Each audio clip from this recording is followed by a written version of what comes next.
Hey loves, it's Britt, and in this video I just wanted to talk about some natal chart placements that I feel are more prone to heartbreak. And obviously, like everybody in this human experience is going to go through a heartbreak in their life, right? It's just part of being human.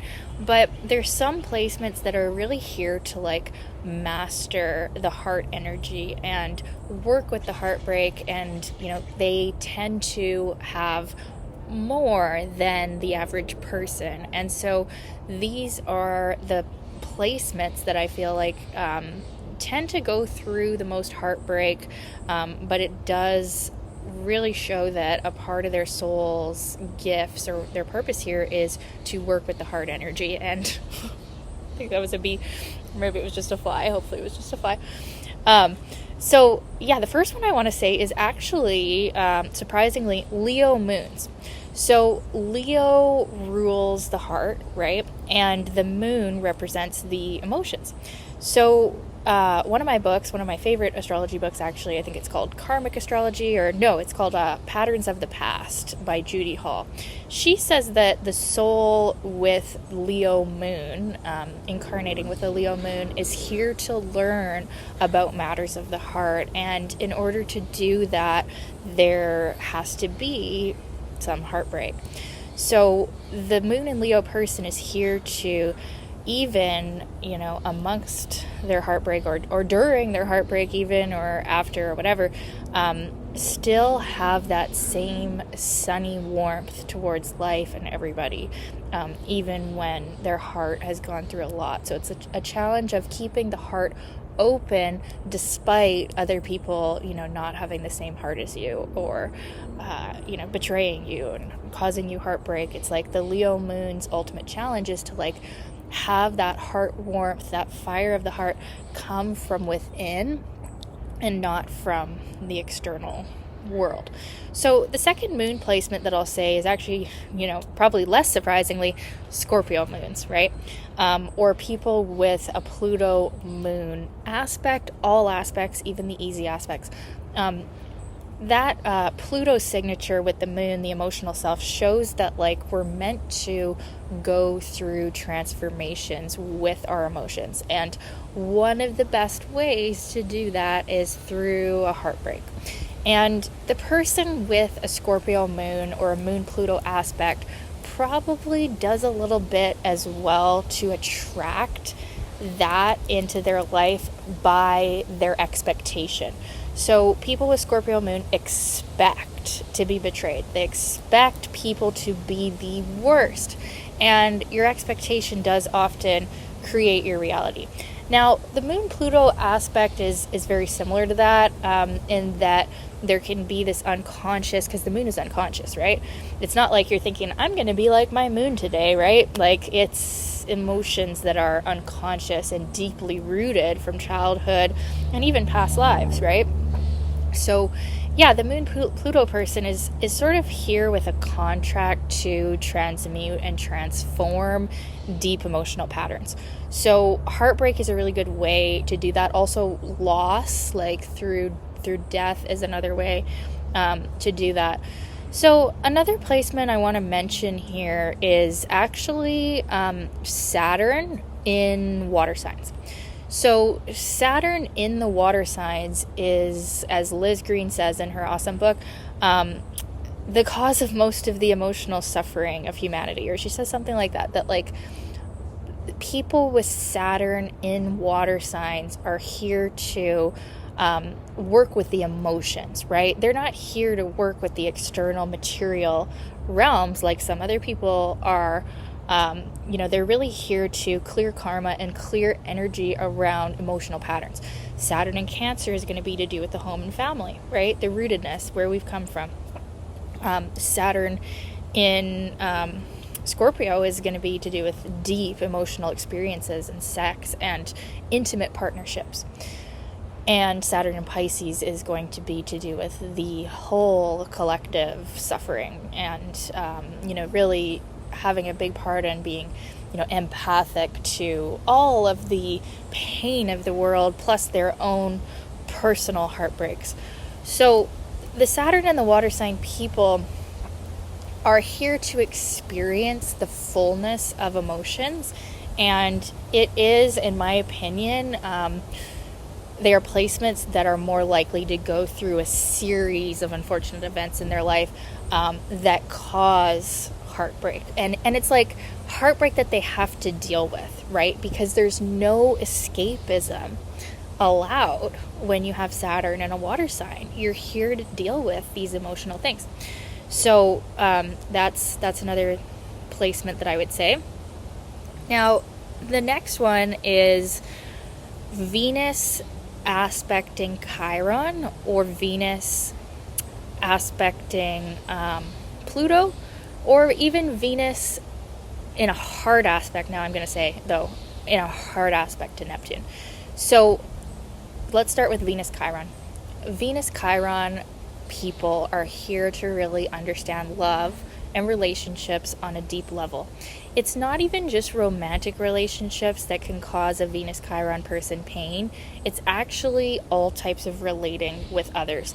There's a great sensitivity to other people, and sometimes oversensitivity to other people, and the hurts and the pain that comes with relating with these other humans on the planet. But ultimately, Chiron is the wounded healer, right? So this pain becomes their medicine. So through these heartbreaks, through these devastations, and these aches, these betrayals, and these unconventional relationships, you can see with Venus Chiron aspects too in the natal chart, there becomes a great wisdom. You know, it's so funny. I have the inconjunct of Venus and Chiron, and I was just thinking about this, like, some of my most long-term mentors, like people that I've worked with in a coaching sense, they're mostly healers and other types of healers, because sometimes it's nice, even though I am a healer myself, it's nice to have support. But I'm talking like 1, 2, 3, at least 3 of them all have Venus square Chiron, or one of them might have had Venus opposite Chiron. So a hard aspect of Venus and Chiron. And I'm thinking, wow, to be a healer, to be a mentor, to be a coach, and, dealing with these incredibly vulnerable and sensitive topics for people, it just really makes a lot of sense. And maybe with my own quincunx, right, which the quincunx can be a little bit more unconscious of an aspect than the harder aspects, or the other hard aspects. They're all hard. So I just found that so interesting. So it definitely shows that there is, I would say more of a contract, or more of like a soul setup to deal with some heartaches and some heartbreaks with Venus Chiron aspects. Now, Venus Pluto is actually more likely to go through like actual loss through death. Or if you have Venus-Pluto in the synastry, that could happen too. But people with a Venus-Pluto aspect do everything so intensely, and it's similar to the Moon-Pluto, where there is kind of an expectation that, like, this is not going to work out, or this is going to bring me pain. So, that can be a part of attracting it.